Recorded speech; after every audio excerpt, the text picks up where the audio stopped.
출애굽기를 통하여 확인한 성소의 구조를 잠깐 생각해 보면, 동쪽으로 나 있는 성소의 입구를 통해서 제사장이 들어오게 됩니다. 그 성소의 입구에서 바라볼 때 맞은편, 즉 지성소를 가리는 휘장 앞에 분향단이 위치해 있습니다. 그리고 왼쪽으로 등잔대가 있고요, 오른쪽에는 진설병상이 위치해 있습니다. 오늘 본문은 등잔과 진설병을 관리하는 규례를 증거합니다. 물론 이 규례는 모세가 임의로 생각해서 제사장에게 말한 것이 아니라 여호와께서 모세를 통하여서 말씀하신 것입니다. 1절 말씀을 보십시오. 여호와께서 모세에게 말씀하여 이르시되.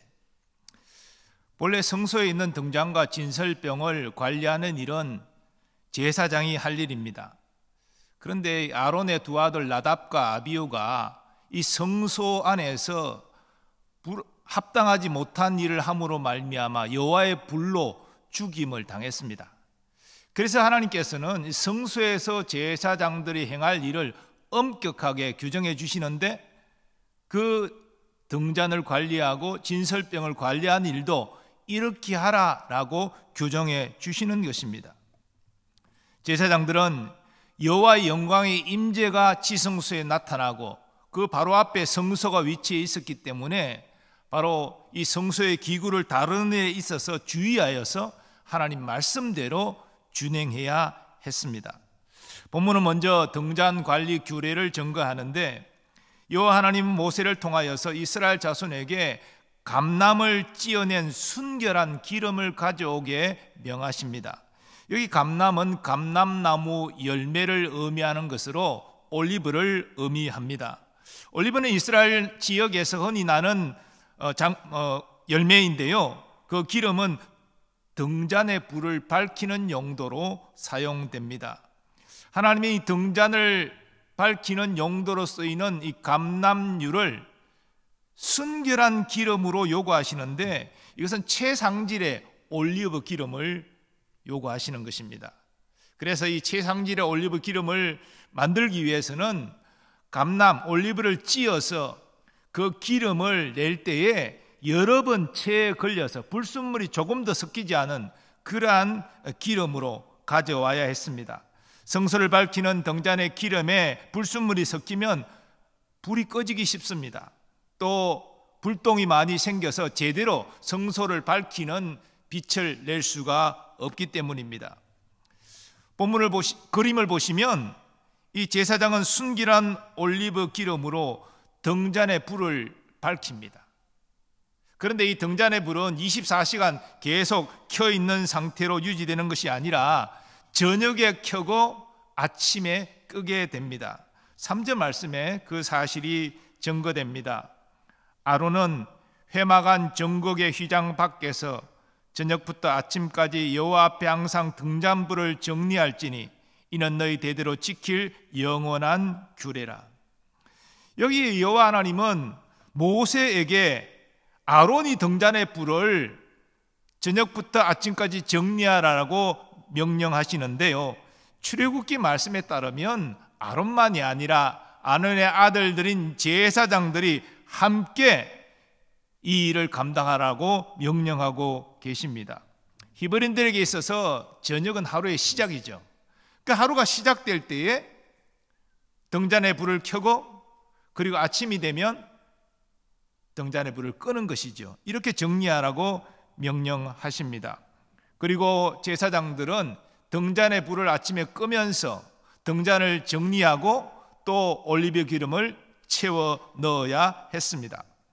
그리고 하나님은 여호와 앞에 항상 등잔불을 정리할 것을 명령하시는데, 이 의미는 지성소에 계신 하나님이 등잔의 불을 보고 계신다는 의미입니다. 그러므로 여호와 앞에서 등잔불을 정리하라 이렇게 말씀하고 계십니다. 이것은 제사장들이 영원히 지킬 규례였습니다. 구속적으로 등잔은 우리 주 예수님을 예표합니다. 등잔이 깜깜한 성소를 밝히는 유일한 불빛이듯이 이 어두운 세상을 밝히는 유일한 생명의 빛이 예수 그리스도셨습니다. 사도 요한은 이러한 사실을 다음과 같이 증거합니다. 참 빛 곧 세상에 와서 각 사람에게 비추는 빛이 있었나니. 예수님도 같은 사실을 말씀하셨죠.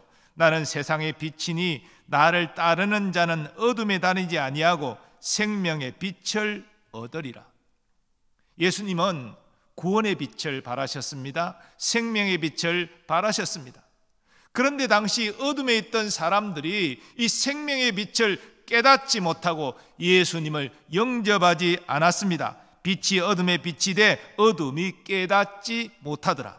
그러나 예수님의 생명의 빛으로 영접하는 자는 하나님의 자녀가 되는 권세를 얻습니다. 예수님의 생명의 빛을 받은 자들에게 너희가 세상의 빛이라 말씀하셨습니다.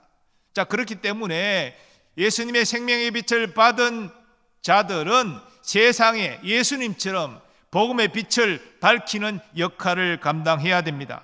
이것은 우리의 거룩한 삶을 통해서 또 우리가 예수 그리스도를 증거함으로 말미암아 세상에 복음의 빛을 밝히는 것입니다. 그래서 어둠에 있던 영혼들이 예수님으로 나와 예수 믿고 구원받도록 해야 하는 것이지요. 예수님이 이와 관련하여 제자들에게 이렇게 말씀하셨습니다. 너희는 세상의 빛이라. 산 위에 있는 동네가 숨겨지지 못할 것이요 사람이 등불을 켜서 말 아래 두지 아니하고 등경 위에 두나니 이러므로 집안 모든 사람에게 비치느니라. 이같이 너의 빛이 사람 앞에 비치게 하여 그들로 너의 착한 행실을 보고 하늘에 계신 너희 아버지께 영광을 돌리게 하라. 아론과 그 아들들이 성소에서 등잔의 불을 밝히는 것은 바로 우리가 이 어두운 세상에 복음의 빛을 밝히는 것을 상징하고 있습니다. 그런데 등잔의 빛을 계속 밝히려면 올리브 기름이 필요하듯이 우리가 이 어두운 세상을 밝히려면 우리에게 필요한 것이 있습니다. 바로 성령의 도우심과 성령의 능력입니다. 우리는 그 사실을 예수님의 공생의 사역의 비결을 통해서 확인할 수 있습니다. 하나님이 나사렛 예수에게 성령과 능력을 기름 붓듯 하셨음에 그가 두루 다니시며 선한 일을 행하시고 마귀에게 눌린 모든 사람을 고치셨으니 이는 하나님이 함께 하셨습니다. 예수님은 하나님의 독생자지만 공생애를 자기 능력으로 행하지 않았습니다. 아버지께서 성령과 능력을 기름 붓듯 부어주셨기 때문에 그 성령의 도우심을 의지하여 선한 일을 행하시고 귀신 들린 자에게서 귀신을 쫓아내신 것입니다. 우리도 마찬가지입니다. 우리가 예수님의 성품을 닮아가는 성화의 삶도 성령의 도우심이 있어야 됩니다. 우리 힘으로 예수님을 닮아갈 수가 없습니다. 또한 우리가 담대히 복음을 전하는 삶도 성령의 능력으로만 감당할 수 있는 것입니다. 예수님 말씀하셨습니다. 오직 성령이 너희에게 임하시면 너희가 권능을 받고 예루살렘과 온 유대와 사마리아와 땅끝까지 이르러 내 증인이 되리라. 우리가 성령의 능력을 공급받지 못하면 우리 자신의 육신의 정욕도 이기지 못합니다. 육신의 정욕에 이끌리는 삶을 살 수밖에 없습니다. 그럼 하나님 영광 가리는 것이죠. 또한 세상의 유혹은 어떻습니까? 마귀의 공격은 어떻습니까? 우리가 우리 자신을 의지하고 나간다면 우리 세상의 유혹도 마귀의 공격도 이겨낼 수 없습니다. 성령의 도우심을 받아야지만 우리가 우리의 정욕을 이기고 세상의 유혹을 이기고 마귀의 공격을 물리치고 예수 그리스도의 성품을 닮아가고 또한 주의 복음을 담대히 전할 수 있는 것입니다.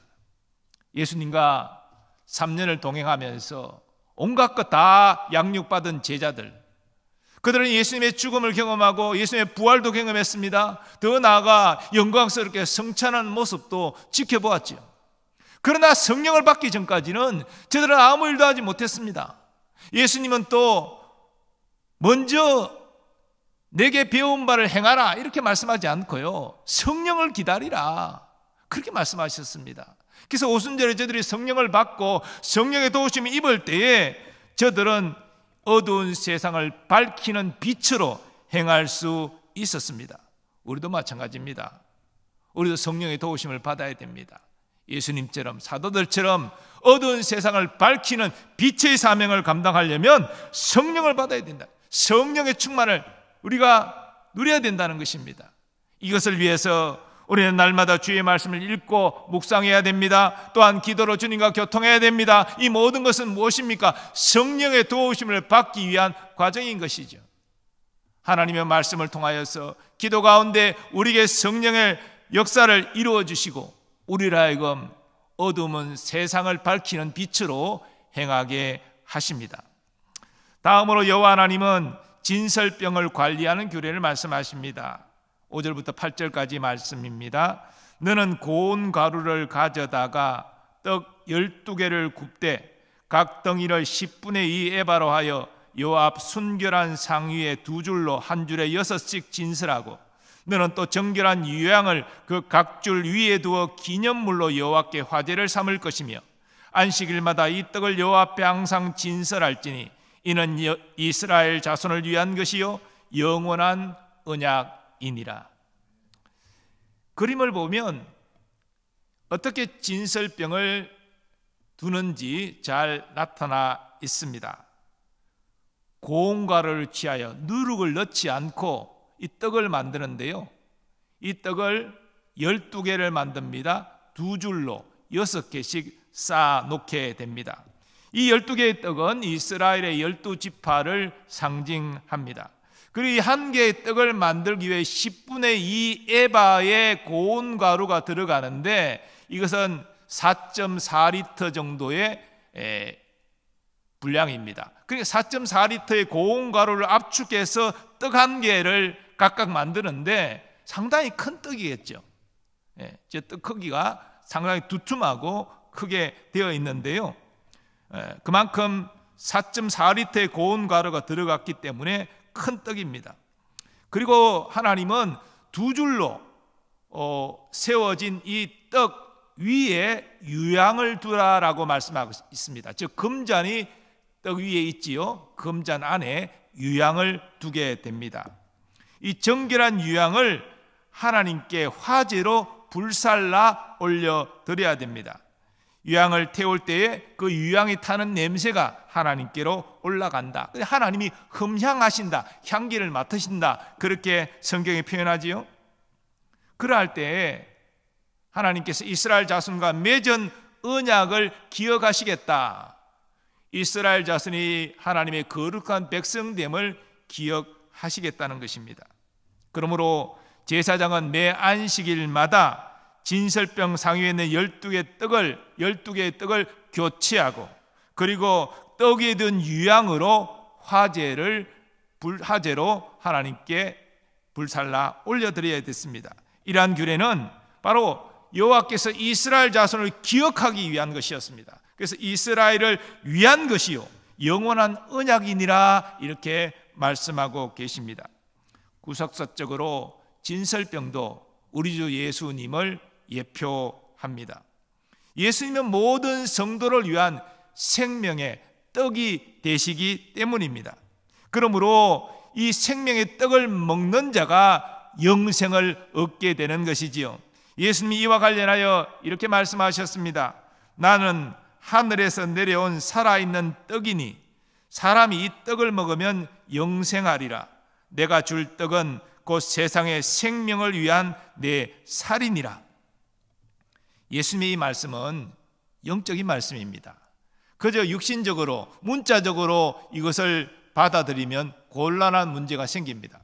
그때 당시 유대인들은 이 영적인 말씀을 이해하지 못했습니다. 그냥 문자적으로 육신적으로 이 말씀을 이해했습니다. 그러므로 유대인들이 서로 다투어 이르되 이 사람이 어찌 능히 자기 살을 우리에게 주어 먹게 하겠느냐. 유대인들은 예수님의 말씀이 예수님이 자신의 살을 주어서 먹게 하시는 것으로 이해한 것입니다. 그러나 예수님은 식인을 지금 말씀하신 것이 아니죠. 나를 믿는 자, 그가 영생을 얻게 될 것을 말씀하신 것입니다. 예수님은 대제사장들이 보낸 무리에게 붙잡히시기 전에 제자들과 유월절 만찬을 하셨죠. 함께 마지막 식사를 하셨습니다. 그 식사하는 중에 성만찬을 제정하여 주십니다. 특별히 죄인들을 구원하기 위해 찢기는 자신의 몸과 관련하여서 이렇게 말씀하셨습니다. 그들이 먹을 때 예수께서 떡을 가지사 축복하시고 떼어 제자들에게 주시며 이르시되 받아서 먹으라, 이것은 내 몸이니라 하시고, 예수님께서 십자가에 달리시고 특별히 손목과 발목에 거친 못이 박히신 것은 예수님 자신의 죄 때문에 아니지요. 바로 여러분과 저의 죄 때문이 아닙니까? 세상 죄를 진 하나님의 어린 양으로 죄인 대신에 하나님의 저주와 심판을 받으신 것 아닙니까? 바로 그러한 죄인들의 구원을 위하여 찢기는 주님의 몸을 예수님께서는 떡을 축사하시고 받아 먹으라, 이것은 너희를 위하는 내 몸이니라 말씀하신 것입니다. 그러므로 우리가 예수님의 몸을 상징하는 떡을 받아 먹는 것은 예수님이 우리의 구원을 위하여 그 몸을 희생하셨음을 믿음으로 고백하는 것이 됩니다. 그 믿음의 고백 위에 영생의 효력을 경험하게 된다는 것입니다. 예수님이 내 안에 계시고 내가 그리스도와 연합되어서 영원한 생명을 얻은 하나님의 자녀가 되었다는 사실을 이 성찬을 통해서 확인하고 누리게 된다는 것입니다. 그런데 말씀드린 대로 이 진설병 사명에 진설된 12개의 떡은 예수님을 예표하는 것과 동시에 이스라엘의 12지파를 또한 상징합니다. 이것은 하나님의 백성은 하나님 앞에 이 12개의 떡을 진설하는 것처럼 자신의 몸으로 헌신해야 함을 나타내는 것입니다. 예수님의 고난과 희생으로 하나님의 자녀가 되었기에, 영원한 생명을 얻었기에 이제는 독생자를 내어주신 하나님의 영광을 위하여 그 몸으로 헌신해야 마땅하다는 것입니다. 그래서 사도 바울은 이렇게 고린도 교회 성도들에게 증거했습니다. 너희 몸은 너희가 하나님께로부터 받은 바 너희 가운데 계신 성령의 전인 줄을 알지 못하느냐? 너희는 너희 자신의 것이 아니라 값으로 산 것이 되었으니 그런즉 너희 몸으로 하나님께 영광을 돌리라.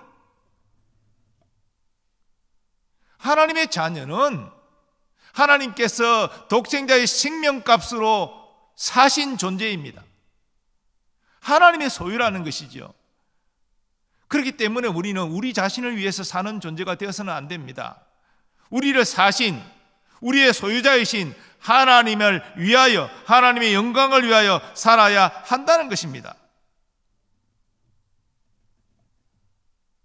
로마서 12장 1절 말씀도 같은 사실을 증거합니다.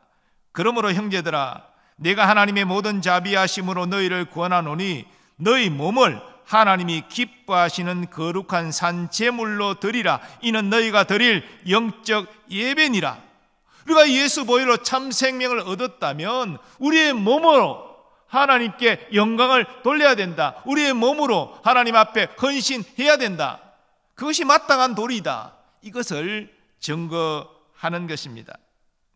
자, 그런데 하나님 진설병 관리 규례와 관련해서 진설병 상위에 유향을 두라라고 말씀하셨고, 그 유향을 기념물로 여호와께 화제로 살을 것을 또한 명령하셨습니다. 그래서 제사장들은 이 진설병 6줄로 쌓여 있는 그 진설병 위에 금잔 안에 있는 유향에 불을 붙여서 그 유향의 향기를 하나님께 올라가도록 했습니다. 이것이 의미하는 바가 무엇입니까? 하나님께 헌신할 때에 반드시 기도가 동반되어야 됨을 교훈하는 것입니다. 향을 태워 향기로운 냄새로 하나님께 올려드리는 것을 신약에서 해석하기를 성도의 기도를 상징한다라고 가르치기 때문입니다. 또 다른 천사가 와서 제단 곁에 서서 금향로를 가지고 많은 향을 받았으니 이는 모든 성도의 기도와 합하여 보좌 앞 금제단에 드리고자 함이라. 향연이 성도의 기도와 함께 천사의 손으로부터 하나님 앞으로 올라가는지라. 왜 우리가 헌신할 때 기도해야 됩니까? 우리의 생각대로 헌신하면 안 되기 때문이죠. 하나님께 헌신하는 것은 하나님의 뜻대로 해야 됩니다. 그렇기 때문에 우리는 기도해서 하나님의 뜻이 무엇인지를 살펴야 한다는 것입니다. 물론 기도하고 기도만 형식적으로 하고 내 마음대로 헌신할 수도 있겠죠. 그러나 진정 영적인 사람이라면 나를 비우고 하나님의 뜻을 알기 위하여 엎드리고 하나님이 우리에게 말씀하신 뜻을 따라서 헌신하게 되는 것이죠. 그래서 저는 적어도 구역장님들 되면은 새벽기도 해야 됩니다. 왜 새벽기도를 또 강조하느냐? 새벽기도가 방해받지 않고 하루에 첫 시간을 하나님께 드리는 기도가 되기 때문이죠. 그래서 새벽기도를 하는 이유가 무엇입니까? 우리의 영을 밝게 해야 된다는 것이죠. 우리 구역원들을 섬길 때에 하나님의 뜻대로 섬겨야 되지 않습니까? 구역장의 고집대로 구역원들을 섬기면 되겠습니까? 하나님의 뜻을 밝게 하려면 엎드려야 되는 것이죠. 그래서 기도해야 됩니다. 이것을 제가 계속 강조하는 것이죠. 교회 중직자들도 마찬가지입니다. 교회를 섬김에 있어서 내 생각대로 내 방법대로 섬기면 반드시 문제가 생겨요. 하나님의 뜻을 알고 그 뜻대로 섬기면 문제가 생길 것이 없죠. 하나님이 책임지시는 것이죠. 우리는 섬길 때에, 헌신할 때에 내 뜻대로 헌신하면 안 됩니다. 내 방법대로 헌신하면 안 됩니다. 하나님의 뜻대로, 하나님이 가르쳐 주신 대로 헌신해야 됩니다. 그것이 무엇입니까? 겸손함으로 헌신하라, 화목함으로 겸손하라, 헌신하라, 사랑함으로 헌신하라. 이것이 무엇입니까? 다 성경에 가르치는 원리 아닙니까? 이런 것들을 기도할 때 깨닫게 하시는 거예요. 내가 누군가 불화했구나. 이걸 기도하는 중에 깨닫게 하시는 거예요. 성령께서 깨닫게 하시는 거예요. 그래서 하나님의 뜻대로 헌신하기 위해서는 화해해야 될 것 아닙니까? 화해하고 그래서 헌신하도록 기도 시간에 성령께서 우리에게 깨닫게 하시는 거예요. 주의 몸된 교회에 헌신할 때 기도함으로 하나님의 뜻을 따라 헌신하는 우리가 되기를 바랍니다. 그리고 안식일마다 12덩이의 떡이 교체되어야 되는데 이것은 하나님의 영광을 위해 우리 헌신이 계속해서 새롭게 진행되어야 됨을 교훈하는 것입니다. 성도는 주의 은혜와 사랑에 빚진 자이죠. 그 은혜와 사랑은 일생 우리가 갚을 수 없는 것입니다. 영원한 저주에서 영원한 복락을 얻었으니 이걸 어떻게 다 갚을 수가 있겠습니까? 그래서 우리의 헌신은 심호할 때만 헌신하고 끝나는 것이 아니라요, 주님이 부르시는 날까지 하나님과 하나님 나라를 위해서 우리는 헌신해야 되는 것입니다. 그러면 주의 영광을 위한 우리 일생의 헌신은 어떤 것입니까? 앞에도 제가 잠깐 말씀을 드렸지만 크게 두 가지. 하나는 하나님의 거룩한 성품을 닮아가는 것입니다. 하나님의 거룩한 성품은 구체적으로 누구를 통하여 이 땅에 나타났습니까? 예수님을 통하여 나타났지요. 그러면 예수님의 성품을 담는 이 성도의 성화, 주의 영광을 위한 우리의 헌신입니다. 여러분, 신앙생활을 오래 하면서도 예수님 닮은 성품의 모습이 나타나지 않는다면 하나님 영광 가리는 것입니다. 점점 더 예수님의 성품을 닮아가는 우리가 되기를 바랍니다. 그리고 또한 우리는 구원의 복음을 증거해야 됩니다. 우리의 호흡이 다하는 날까지 나를 구원하신 예수님, 나를 구원하신 하나님의 사랑, 우리는 증거해야 됩니다. 이 두 가지, 성도의 성화 그리고 예수님을 증거하는 삶은 심원태가 없는 거예요. 하나님 부르시는 날까지 해야 되는 거예요. 이것은 하나님의 영광을 위한 우리의 헌신입니다. 그런데 마땅히 해야 될 이 성도의 성화와 구원의 복음을 전가하는 일을 하나님이 기뻐하세요. 영광 받으세요. 그리고 그렇게 헌신하는 자에게 은혜와 복을 주시는 것입니다. 그래서 예수님께서 제자들에게 이렇게 말씀하신 겁니다. 그런즉 너희는 먼저 그의 나라와 그의 의를 구하라. 그리하면 이 모든 것을 너희에게 더하시리라. 예수님은 모든 것을 더하여 주실 것을 약속하셨는데 이 모든 것이 무엇입니까? 물론 문맥에 따르면 먹고 마시고 입는 것이지만 이것은 우리의 삶에 필요한 모든 것으로 해석할 수 있습니다. 우리의 삶에 필요한 모든 것들을 하나님 책임지시고 공급하여 주신다는 것입니다. 어떤 사람에게? 먼저 하나님 나라와 하나님의 의를 구하는 자에게. 그럼 하나님 나라를 구하는 것은 무엇이고 하나님의 의를 구하는 것은 무엇입니까? 바로 앞에 설명드린 성도의 하나님의 영광을 위한 헌신과 연결되어 있는 내용입니다. 바로 성도의 성화. 우리가 하나님의 의를 구한다는 것은요, 하나님의 거룩한 뜻을 따라 살아가는 것을 의미하기 때문에 이것은 예수님의 아름다운 성품을 닮아가는 것을 의미합니다. 하나님 나라를 구하는 것은 또 어떻습니까? 하나님 나라는 하나님의 백성이 하나님의 나라예요. 하나님의 백성의 수가 많아지는 것은 하나님 나라가 확장되어 가는 것입니다. 그러므로 구원의 복음을 전가하는 것이 하나님 나라를 위하여 헌신하는 것이 되는 것입니다. 이 두 가지, 결국 우리가 예수님 닮아가는 성도의 성화, 복음을 전하여 하나님 나라 확장시키는 이 모든 일에 우선순위를 두고 행하는 것이 바로 하나님이 기뻐하시는 일이고, 이런 일을 감당하는 자에게 하나님께서 그 삶을 책임지시고 모든 필요를 공급하여 주신다고 주님께서 약속하여 주신 것입니다. 사랑하는 교회 여러분, 오늘 본문은 등잔과 진설병 관리 규례를 말하고 있는데 이 등잔과 진설병은 무엇보다도 우리 주 예수 그리스도를 예표합니다. 어두운 세상에 빛을 밝히신 예수님, 자신의 몸을 찢어 생명의 떡으로 주신 예수님을 예표합니다.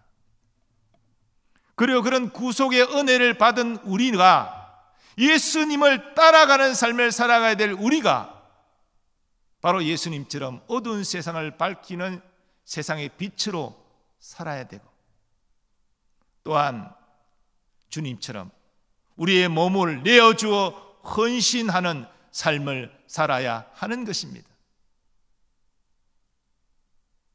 하나님은 그런 인생을 기억하시고 함께 하시고 그 삶에 필요한 모든 것들을 채워주시고 그 인생을 인도하여 주시는 것입니다.